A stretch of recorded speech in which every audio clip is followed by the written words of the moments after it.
My future mother-in-law used my wedding budget for a party and banned my family, so I found their addresses myself. I never dreamed that the most glorious moment of my life, my wedding, would become the beginning of an unimaginable nightmare. As a 26-year-old professional, I was painting a happy future with my kind and gentle 32-year-old fiancé, Jack.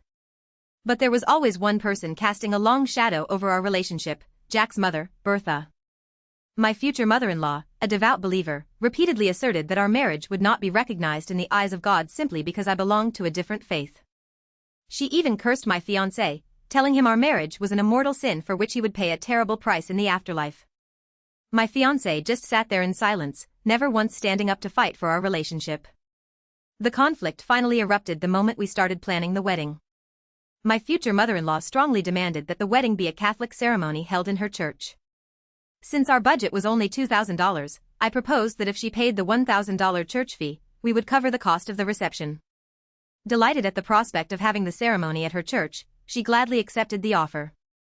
However, a month later, when I tried to share my ideas for the reception, I discovered a shocking truth. His mother had unilaterally used my entire $2,000 wedding budget to book a lavish, catered reception exclusively for her side of the family. The unbelievable twist was that not a single member of my family was invited to this reception. On the spot, I cancelled all the wedding plans and immediately blocked my mother-in-law's number. And so, I began planning the wedding all over again by myself, and for a brief moment, it felt like I had reclaimed my joy. But when it came time to mail out the save-the-dates, another colossal barrier stood in my way. I asked my fiancé for his family's addresses, and he, not having visited them often, asked his mother to verify them.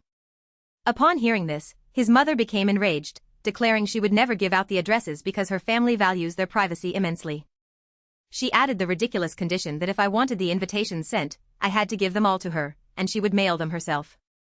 I could no longer tolerate her absurdity and finally decided to take matters into my own hands.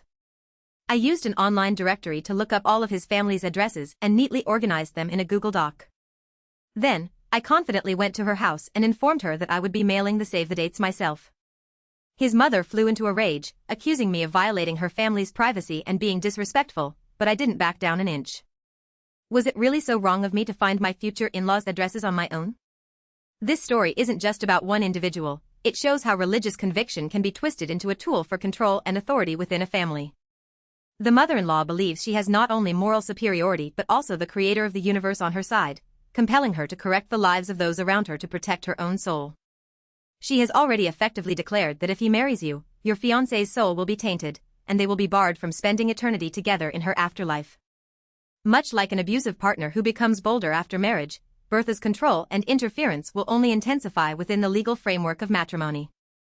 Unless your fiancé achieves complete psychological independence from his mother, your married life will never be a happy one. At every holiday, you will be treated like a heretic, perpetually blamed for taking her son away from the path of righteousness. Just like the strict hierarchy of the Catholic Church, some people view marriage as the beginning of a new hierarchy. In her mind, her status as mother will always take precedence over your status as wife, giving her the right to lord over you.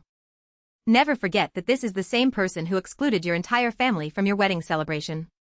If you proceed with the marriage, you must supplement the church's premarital counseling with secular therapy that can realistically analyze the issues. Please face reality and think logically. Don't let love be so blind that you walk straight off a visible cliff.